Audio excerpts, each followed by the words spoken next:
दोस्तों, आज मैं आपको सुभद्रा कुमारी चौहान द्वारा लिखी हुई कहानी कैलासी नानी सुनाने जा रही हूँ। यह कहानी हमें यह बताती है कि किस तरह कोई रिश्ता खून का रिश्ता न होकर भी खून के रिश्तों से ज्यादा प्यारा हो जाता है।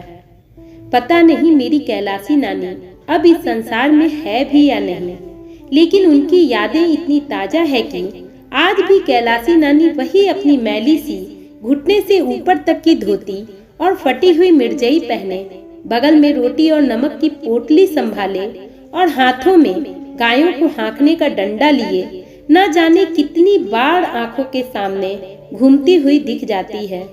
वो गंवार अनपढ़ स्त्री जिसे अक्षर का भी ज्ञान न था, सहज ही भुला देने की वस्तु न थी। मेरी नानी न होकर भी वो मेरी नानी थी। मेरे मामा के गांव में मामा के घर से 4-5 घर हटकर उनका झोपड़ा था, लीपा पुता साफ। उस झोपड़े में न तो कोई ऐसा दरवाजा था जो कभी बंद हो सके और न ही कोई दूसरा सामान। बर्तनों के नाम पर कुछ मिट्टी के ठीकरे थे और बिस्तर की जगह थोड़ा पुआल पड़ा था। यही मेरी कैलासी नानी की गृहस्थी थी। पड़ोसी ही उनके परिवार वाले थे और गांव के बच्चे उनके परमेश्वर। हाँ, तो मेरी कैलासी नानी उस गांव के रहने वालों के जानवर चराने ले जाया करती थी। उस गांव में करीब 40 घर थे और उस घर के पीछे एक शेर अनाज चराई में मिल जाया करता था। यही कैलासी नानी की जीविका थी। इसी में कैलासी नानी का दान पुण्य हो जाया करता था और इसी नाज को बदलकर उन्हें रोज के व्यवहार के लिए नमक, तेल, मिर्च, मसाला भी लेना पड़ता था। पैसे तो वैसे भी गांव वालों को बड़ी कठिनाई से देखने को मिलते हैं। गरीबों की ही तरह कैलासी नानी को भी पैसों का दर्शन दुर्लभ होना ही चाहिए। इस प्रकार का जीवन जीकर भी कैलासी नानी दुखी न थी। वो हमेशा खुश रहती थी, हंसती रहती थी, दूसरों के सेवा के लिए हमेशा तैयार। आधी रात को भी बुला लो तो वो तुम्हारा हर तरह का काम कर देंगी, फिर भी तुमसे किसी प्रकार की आशा न रखेंगी। शुरू जाड़े के दिन थे। एक दिन मामा के गांव से एक आदमी संदेशा लेकर आया कि मामा ने माँ और सब बच्चों को बुलवाया है और फिर हम सब भाई बहन, जब तक माँ ने मामा के घर चलने की तैयारी न की, उन्हें तंग कर डाला। सबसे बड़ा भाई मैट्रिक में था, उसकी पढ़ाई का हर्ज होगा, इसलिए उसको छोड़कर बाकी हम 4 भाई बहन को लेकर आखिर एक दिन माँ मामा के घर आ गई। माँ के साथ आने वाले सब भाई बहनों में मैं सबसे बड़ी थी। मेरी उम्र 10-11 के बीच में ही थी। हम सब भाई बहनों को मामा के घर तो कुछ अच्छा न लगता, पर मामा के घर से 100 फुट हटकर जो नदी बहती थी उसमें नहाने और कैलासी नानी के साथ चढ़ाने के लिए जाने में बड़ा आनंद आता था। जहाँ कैलासी नानी भेड़ों को ले जाया करती थी, वहाँ दूर तक, जहाँ तक दृष्टि जाती थी, सब हरा ही हरा दिखता था। दूर दूर तक 2-3 आम, धाक और पीपल के पेड़ थे, जिनकी घनी छाया में हम लोग दोपहरी बिताते थे।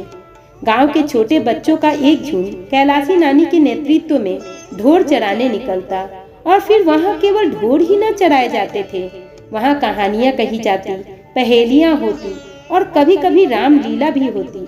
और रामलीला तभी संभव होती जब राम बनने के लिए मैं और सीता बनने के लिए मेरी छोटी बहन साथ रहती।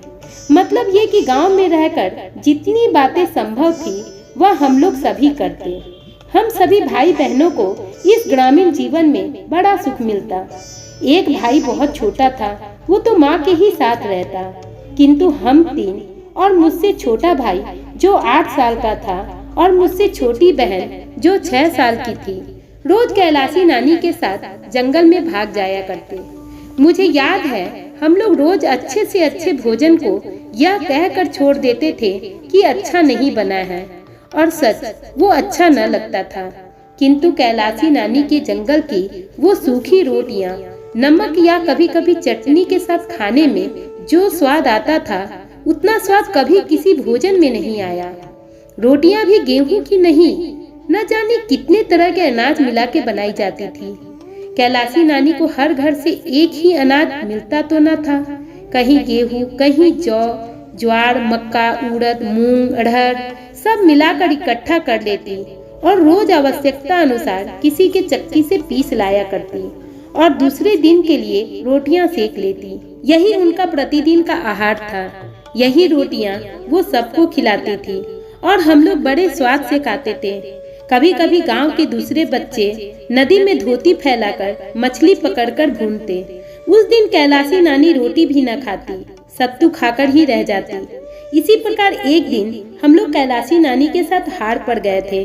उस दिन कैलाशी नानी ने राजा रानी की कहानी सुनाई थी। राजा की एक राजकुमारी थी, बड़ी नेक, बड़ी सुंदर। किंतु एक दिन जब वह नदी पर नहा रही थी तो परियों के देश के राजा का राजकुमार आया और राजकुमारी को घोड़े पर बैठाकर ले भागा। कहानी सुनने के बाद कलेवा से पहले हम लोग बड़ी देर तक नहाते थे और तैरते थे। पानी बहुत गहरा न था पर बड़ा साफ था। नदी में नहाने का प्रलोभन ही हमें यहाँ घसीट लाता। हाँ, तो उस दिन नहाते नहाते मुझे यही डर लग रहा था कि कहीं परियों के देश का राजकुमार न आ जाए। वहाँ राजकुमार तो न आया, पर जब नहा धोकर लौटी तो देखा कि कैलाशी नानी के पास कोई बैठा है। कपड़े जरा साफ सुथरे थे। मैं डरी कि कहीं यह वही राजकुमार तो नहीं है। फिर घबराकर दूर तक नजर दौड़ाकर देखा, कहीं भी कोई घोड़ा न दिखा। मैं बेफिक्र हो गई कि यह राजकुमार नहीं है। वो होता तो घोड़ा जरूर होता। बाद में कैलाशी नानी से मालूम हुआ कि वह गांव का जमींदार है और कैलाशी नानी को हर महीने ढोर चरवाई में 5 सेर अनाज देता है। वो वहीं हम लोगों के पास ही पीपल के पेड़ की जड़ के पास बैठ गया और हम सब भाई बहनों के बारे में कैलाशी नानी से बातचीत करने लगा। जब उसे यह मालूम हुआ कि मेरी अभी तक शादी नहीं हुई है तो उसे बड़ा आश्चर्य हुआ, क्योंकि गांव में तो उस समय लड़की के पैदा होते ही ब्याह की बातचीत हो जाती और 3-4 साल के होते होते तो ब्याह भी हो जाता। उसने स्वर भी जरा धीमा करके कैलाशी नानी से पूछा, क्या कुल में कोई दाग है जो इतनी बड़ी लड़की अभी तक कुंवारी है? कैलाशी नानी ने कहा, नहीं भैया, कुल में दाग वाग कुछ नहीं है। बड़े आदमी हैं, लड़के लड़की सभी मदरसे में पढ़ते हैं। यही बिटिया रामायण बाँच लेती है, अंग्रेजी पढ़ती है। जब पढ़ लेगी तब कोई आदमी देखकर शादी ब्याह करेंगे। वो जमींदार जितनी देर बैठा घूर घूर कर मेरी ओर देखता रहा। मेरी समझ में नहीं आ रहा था कि आखिर यह आदमी मेरी ओर इस प्रकार क्यों देख रहा है। वो जब तक वहाँ रहा मुझे वहाँ अच्छा न लगा। दूसरे दिन जब कैलाशी नानी ढोर ढीलने आई, छोटी बहन और भाई तब तक सो कर न उठे थे। अतः उस दिन मैं अकेले ही कैलाशी नानी के साथ भाग गई। कलेवा करने से पहले फिर हम सब नहाने गए। जब नहा रहे थे तो वो जमींदार फिर आया। उसी प्रकार घूर घूर कर देखता हुआ कैलाशी नानी के पास चला गया। कैलाशी नानी पेड़ के नीचे झाड़ बहार कर हम लोगों के भोजन की तैयारी कर रही थी। जमींदार बड़ी देर तक न जाने क्या कैलाशी नानी को समझाता रहा और हम लोग बड़ी देर तक नहाते रहे। मैंने देखा हाथ जोड़कर कैलाशी नानी ने किसी बात को अस्वीकार किया और जमींदार ने कुछ न सुनकर कैलाशी नानी के पल्ले में कुछ जबरदस्ती बांध दिया और तेजी से दूसरी तरफ चला गया। हम लोग भी रोटी खाने आए, पर रोज की तरह आज कैलाशी नानी खुश न थी। उनके चेहरे पर एक तरह की उदासी थी जो छिपाए न छिपती थी। उन्होंने हमें खिलाया पिलाया और फिर कहानी सुनाने बैठी, किंतु कहानी सुनाने में उनका मन न लगा। ढोर हाँकने और दिन जैसे मैं सब बच्चों के साथ भाग जाती थी, आज कैलाशी नानी ने वैसे न जाने दिया, अपने पास ही बैठाए रखा। जब मैं जाने के लिए जिद करने लगी तो एक आध बार डांट भी दिया। मैं समझ न पाई कि आखिर आज ये ऐसा क्यों करती हैं, पर माँ ने सिखाया था कि बड़ों की बात में सदा क्यों और किस लिए नहीं करना चाहिए, चुपचाप मान लेना चाहिए। यही सोच समझकर मैं चुपचाप कैलाशी नानी के पास बैठी रही, पर अच्छा न लगा। उस दिन तो कैलाशी नानी कहानी भी ढंग से न कह सकी। कहते कहते रुक जाती और कुछ सोचने लगती। खैर अच्छा ही हुआ कि उस दिन और दिन की अपेक्षा हम लोग जल्दी ही हाट से लौट आए। शाम हो चुकी थी। माँ तुलसी के पास दिया जला रही थी। कैलाशी नानी छिपती हुई सी माँ के पास आई और इशारे से बुलाकर अलग कोठरी में ले गई।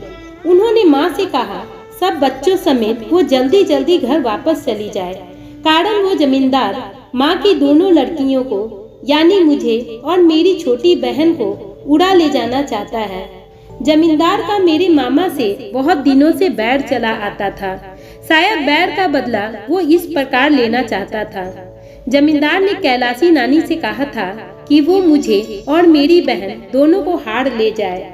हम दोनों खुले सिर घुमा फिरा ही करती थी। मौका मिलते ही वो हम दोनों को मिठाई खिलाने के बहाने अपने पास बिठाकर दोनों की मांगों में सिंदूर भर देगा। फिर हम दोनों बहनें उसकी ब्याही हुई स्त्री के बराबर हो जाएंगी। मामा जानकर भी कुछ न कर पाएंगे। इसी काम में वह कैलाशी नानी की सहायता चाहता था। इसके लिए 10 रुपए तो उसने आज ही कैलाशी नानी के पल्ले में बांध दिए थे और 40 रुपए वो काम पूरा होने के बाद देगा। कैलाशी नानी का इतना ही काम था कि वो जरा सी सहायता दे दे। बस इतने में ही जमींदार का काम बनता था और कैलाशी नानी को 50 चांदी के चमकते हुए रुपए मिलते। कैलाशी नानी ने शपथ लेते हुए वो 10 रुपए कमर से निकालकर माँ को दिखलाए और बोली, बिटिया झूठ नहीं कहती, मेरे पास तो 10 पैसे भी नहीं। फिर ये 10 कलदार कहाँ से आए? ये उस अधर्मी ने बांध दिए हैं। तुम मेरी बात मानो बिटिया, यहाँ से चली जाओ। जिस गांव का जमींदार इतना अधर्मी है वहाँ फिर ना आना। बिटिया का शादी ब्याह करके ससुराल भेज कर आना। कैलाशी नानी ने ये भी कहा कि माँ के जाते ही वह इन रुपयों को जमींदार के आगे फेंक देगी। इस अधर्म का पैसा वो स्वीकार न करेंगी। मुझे याद आया है कि एक दिन मैं इकन्नी लेकर हाड़ चली गई थी। कैलाशी नानी ने जब देखा कि मेरे पास इकन्नी है तो मुझसे लेकर बहुत संभाल कर पल्ले में कई गांठ लगाकर बांध लिया और शाम को जब लौट कर आई तो माँ को इकन्नी देकर बोली, पैसा कौड़ी बच्चों को ना दिया करो, कहीं गिर जाए तो नुकसान हो जाता। थोड़ा भी नहीं, एक आना भी नहीं, एकदम नहीं। और माँ ने जब वो इकन्नी उन्हीं को वापस कर दी तब कैलाशी नानी के चेहरे से ऐसा भाव टपक रहा था जैसे उन्हें कहीं का खजाना मिल गया हो। कई बार इकन्नी को उलट पुलट कर देखने के बाद कैलाशी नानी ने बहुत संभाल कर उसे अपने कमर में खोस लिया और माँ को जाने कितना ही आशीर्वाद देती हुई घर गई। वही कैलाशी नानी आज कमर में 10 कलदार बांधे थे। कल जरा सी बात के लिए 40 रुपए और मिलने वाले थे, पर कैलाशी नानी अधर्म का पैसा नहीं लेना चाहती थी। नहीं लेंगी। वो कल माँ को घर भिजवाए बिना ढोड़ लेकर हार भी न जाएंगी और तब जमींदार के रुपए उनके दरवाजे पर जाकर फेंक देंगी। फिर जमींदार चाहे तो महीनों का 5 सेर अनाज भी बंद कर दे। कैलाशी डरती नहीं, गांव भी तो उसी का है, चाहे तो निकाल दे। कैलाशी कहीं भी जाकर ढोर चराकर पेट पाल लेगी, पर सोने की ईंट दिखाकर भी कैलाशी नानी से अधर्म का काम नहीं करवा सकता कोई जबरन मांग में सिंदूर भरकर उनकी लड़कियों को अपने घर रख ले। माँ को इन बातों पर विश्वास नहीं था, क्योंकि मेरे पिता वकील थे। वे जमींदार को इस मामले में जेल खाने की हवा खिला सकते थे। फिर भी माँ कैलाशी नानी के आग्रह को न टाल सकी। दूसरे दिन हम सब बच्चों के साथ घर चली आई। तब से आज तक एक युग बीत गए, पर कैलाशी नानी का कोई समाचार नहीं मिला।